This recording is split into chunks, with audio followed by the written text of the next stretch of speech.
ഒരു പൂച്ചയുടെ വായിലെ പല്ലെണ്ണിയ ഭഗവാന്റെ കഥ ആരെങ്കിലും കേട്ടിട്ടുണ്ടോ? നമുക്കിന്നത് പറയാട്ടോ. ബാലലീലകളിൽ പറയുന്ന കഥ തന്നെയാണ്. ഇന്നലെ പറഞ്ഞിട്ടുണ്ടായിരുന്നേ, ഭഗവാനും രാമേട്ടനും കൂടിയിട്ട് കോലായിലിരുന്നിട്ട് അവിടെ തമ്മിക്കുഴയും അതുപോലെ തന്നെ ഉലയ്ക്കാം ആട്ടുകല്ല് ഇതിൻ്റെയൊക്കെ അവിടെ ഇരുന്നിട്ട് കളിച്ച കഥയായിരുന്നു. അങ്ങനെ ഇരുന്ന് കളിക്കുന്ന സമയത്ത് ഒരു പൂച്ച ആ ജനൽ വഴി ഇങ്ങനെ ചാടി വന്നു. അവിടെ ഒരു ജനലുണ്ടായിരുന്നു. സാധാരണ വാതിലൊക്കെ തുറന്നു കിടന്നാലും പൂച്ചകൾ ചിലപ്പോൾ ജനലിൽ കൂടിയൊക്കെ ആയിരിക്കും ചാടി വരിക. അതങ്ങനെയൊക്കെയാണ് ഈ പൂച്ചകളുടെ കാര്യങ്ങൾ.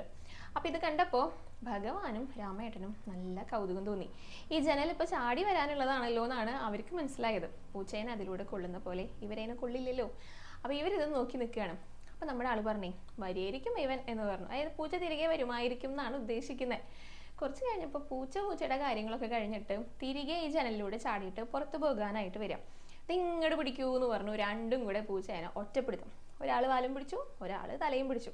അപ്പോൾ രാമേട്ടനാണെങ്കിലും പൂച്ചയുടെ വാലും ആ വയറും ആ ഭാഗമൊക്കെയാണ് കിട്ടിയത്. അത് നല്ല മുറുകെ പിടിച്ചിട്ടുണ്ട് പൂച്ച ഓടിപ്പോകാതിരിക്കാൻ.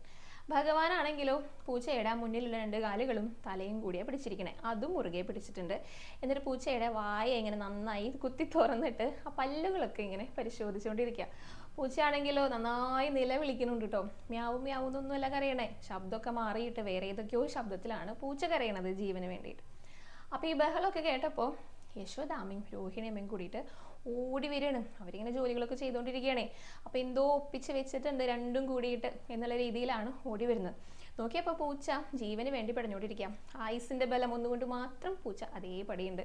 അതിനൊന്ന് താഴെ ഇറക്കൂ എന്ന് പറഞ്ഞ ഉടനെ രണ്ടും കൂടി പൂച്ചനെ വിട്ടു. പൂച്ച ചാടി ഓടി ഓടാ ഓട്ടം. പൂച്ചയുടെ പൊടി പോലും അവിടെ കാണാനില്ല. അങ്ങനെ യശോദാമ്മ ചോദിച്ചു, എന്താ കൃഷ്ണ നിങ്ങൾ ഈ ചെയ്തുകൊണ്ടിരിക്കണത് എന്ന് പറഞ്ഞു. അപ്പോൾ ഭഗവാൻ പറയണേ, ഞാൻ ആ പൂച്ചയുടെ വായിലെ പല്ല് എണ്ണിക്കൊണ്ടിരിക്കുകയായിരുന്നു അമ്മയെന്ന് പറഞ്ഞു. അപ്പോൾ എന്തിനാ അത് ചെയ്യണേന്ന് ചോദിച്ചപ്പോൾ പറയാം, പൂച്ചയ്ക്ക് പല്ലതൊക്കെ കഴിക്കാൻ കൊടുക്കണ്ടേ. അപ്പോൾ അതിനെ കഴിക്കണമെങ്കിൽ അതിൻ്റെ വായിലെ പല്ല് വേണ്ടേ, അതുണ്ടോയെന്ന് നോക്കുമായിരുന്നു ഞാൻ. അത് എത്ര ഉണ്ടെന്ന് എനിക്കറിയണ്ടേ എന്ന് ചോദിച്ചു. അപ്പോഴാ പാവം യശോദാമ്മയ്ക്ക് മനസ്സിലായത് ഭഗവാൻ പൂച്ചയുടെ വായിലെ പല്ലെണ്ണിക്കൊണ്ടിരിക്കുകയായിരുന്നു എന്ന്. അങ്ങനെ പൂച്ചയുടെ വായിലെ പല്ലെണ്ണിയ ഭഗവാന്റെ ഒരു കഥ.